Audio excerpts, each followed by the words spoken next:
Welcome to another episode of What Does That Do? Today, we're going to take a look at an attempted injection into a WordPress honeypot. This past week, two different IP addresses, one from Serverian BV and one from Hetzer Online, attempted to inject a webshell into the blog. Both were blocked by the Shield security plugin installed there. Fortunately, the URLs they attempted to inject from were still live, and I was able to retrieve the file they were using. Let's dive into them now. Here we can see the message from the Shield security plugin. The trigger was the leading schema trigger, which means that it blocks things that have a leading URL schema, and it was attempting to send the URL to the IDB parameter for the page that it was visiting. Now, Shield doesn't tell us what page that was, but we can assume that what this attacker was trying to do was get it to read this URL in and execute it or write it to a file.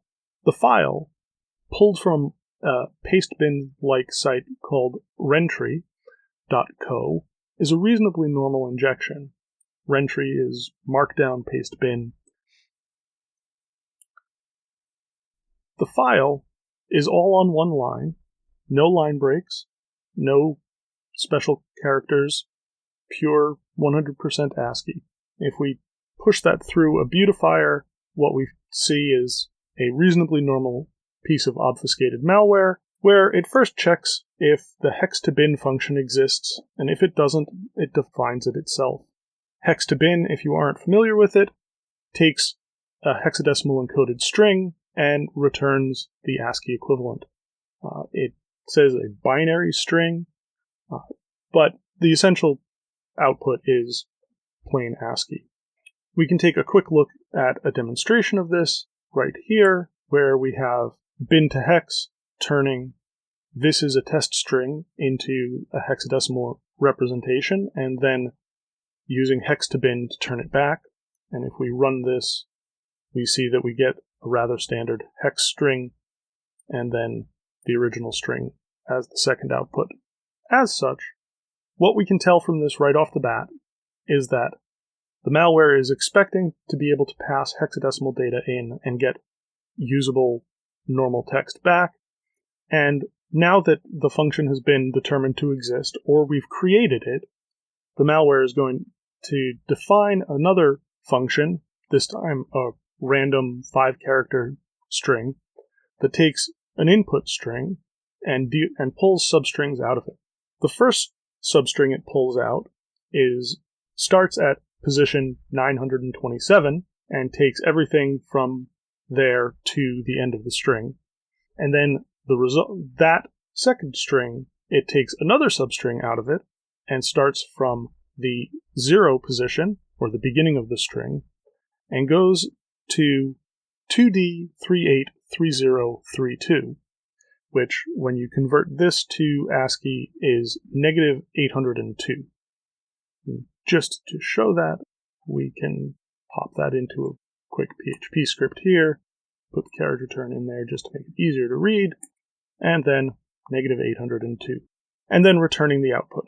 Next, the malware defines a couple of variables to be function calls, and interestingly enough, this first one here, MA71, is a 5-character string that doesn't get used anywhere else in any part of the malware, either in the function or elsewhere.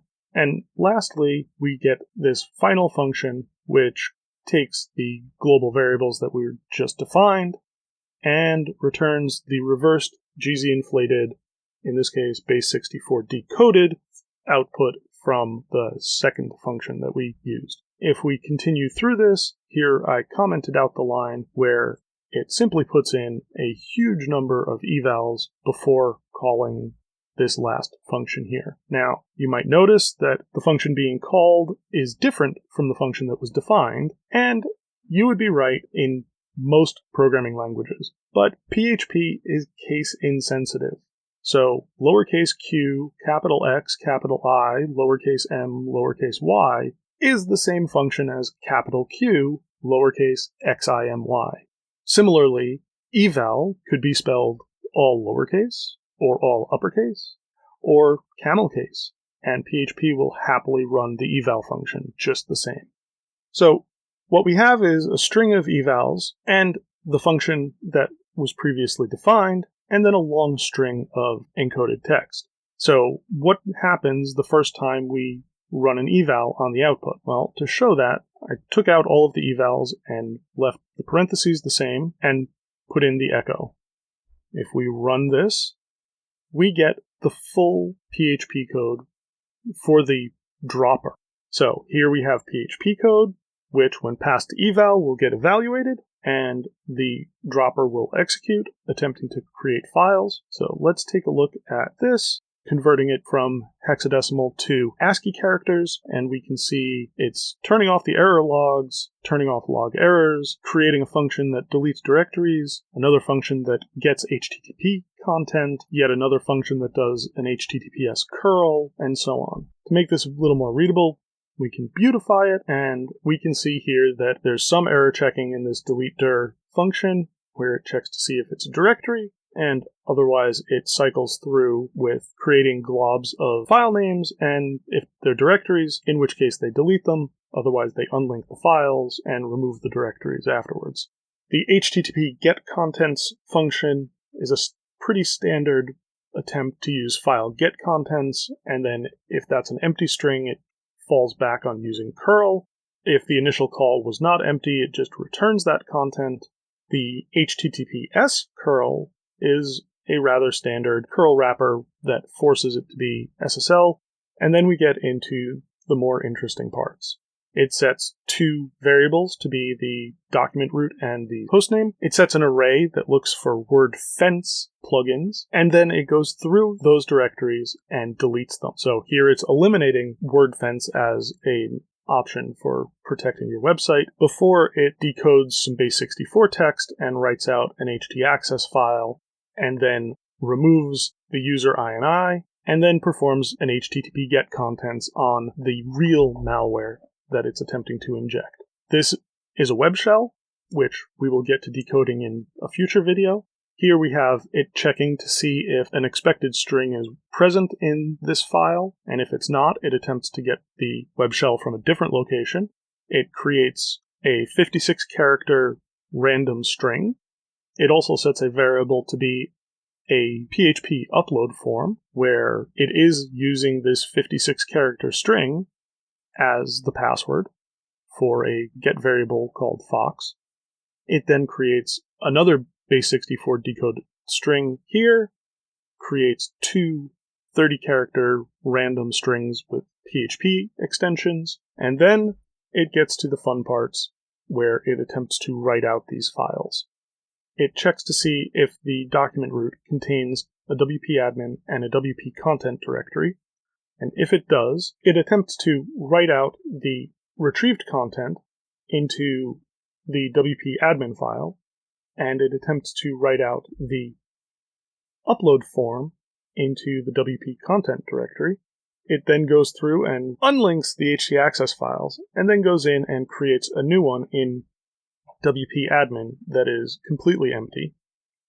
It then opens up the index file for the WordPress install and writes out the contents from the base64 decoded string here. If, on the other hand, it doesn't find WP admin and WP content, it checks to see if there's a components and an images directory, in which case it thinks that it's trying to inject it into a Joomla install, and it performs very similar actions. It writes out the web shell into the components directory, it writes out the upload form into the images directory, it unlinks the htaccess files again, and creates an empty htaccess file in the components directory.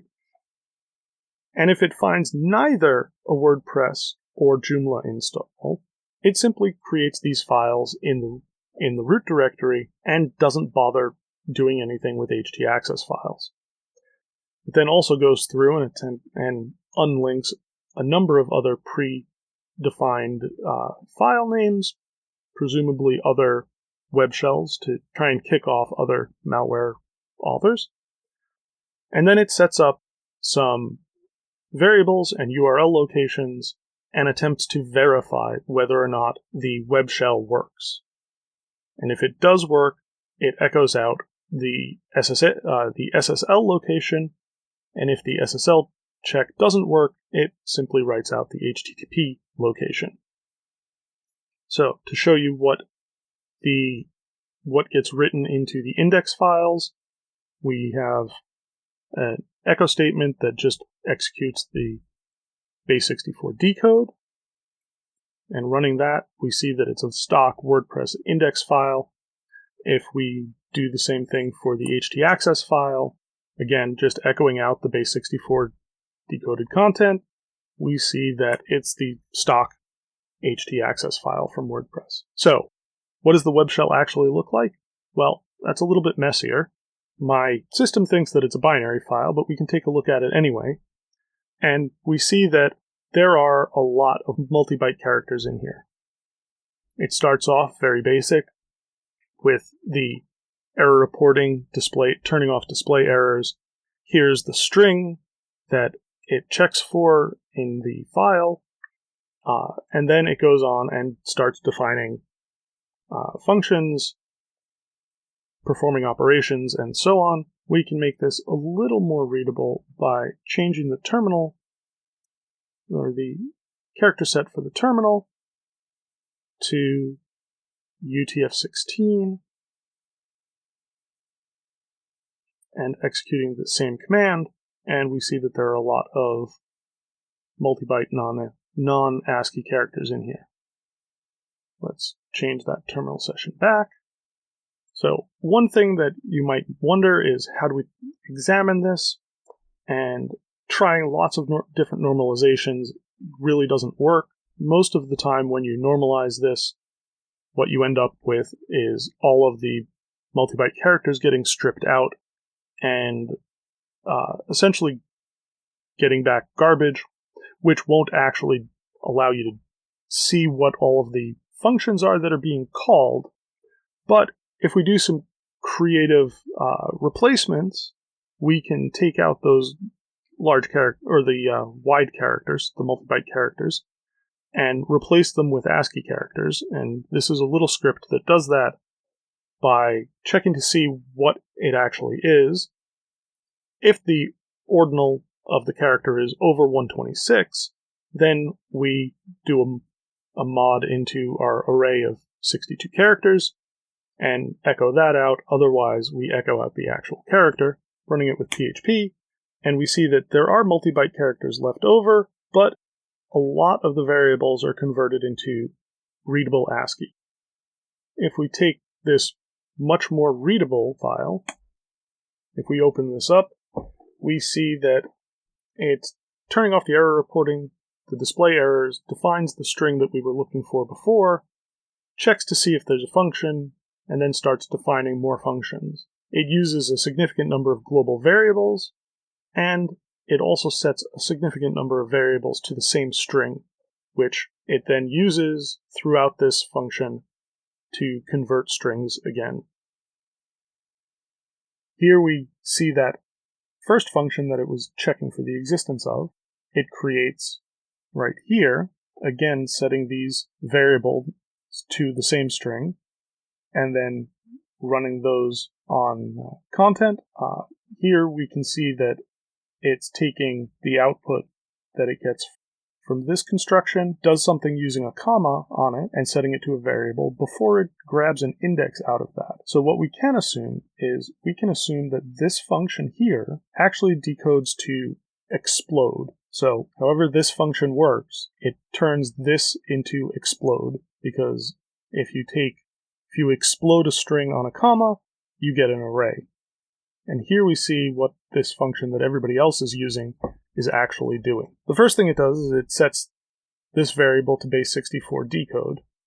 And then it uses base64 decode on several other strings to get new functions. Here we can see those functions getting called out. we see that we have an MD5. So this is MD5. This is ord, sterlen, and car.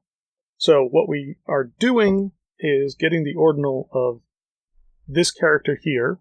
If ZXM41H2 isn't set, it gets the value of this character here. And then we have a loop where we construct a new string. We base64 decode that string. We loop over that string again, doing a mod of the hash result from here, from this function, and return that data. Again, here we have a whole lot of those global variables, and setting all of these variables to be the same function. And then if this global variable is false, we go and we set a whole series of new values before we go through performing additional work. And then the last thing we do is return that data, and then the rest of the file is the actual payload, which I have yet to be able to decode. But that is a quick view of what this anonymous fox dropper does. So if you see constructs like this, defining hex to bin, performing these GZ inflated reverse strings on long strings of base64, you now know that this is most likely a webshell dropper. So even though I can't completely decode this, I do know that this is malicious because of the way that it was attempted to be put into the site. The name of the file that it retrieves, foxwso, is a dead giveaway that this is a web shell. And the way that the initial dropper behaves, where it's deleting directories and specifically deleting security plugins and creating stock WordPress indices and htaccess files, as well as creating randomly named files and upload forms. It's very clearly that this is a web shell. So there you have it, a breakdown of what this particular file dropper does and a quick overview of what the file is that it's attempting to drop. That's all I have for you for this episode. If you like what you saw, hit the like button. If you want to see more and get notified when new videos go live, subscribe. And if you have questions, comments, leave a comment below.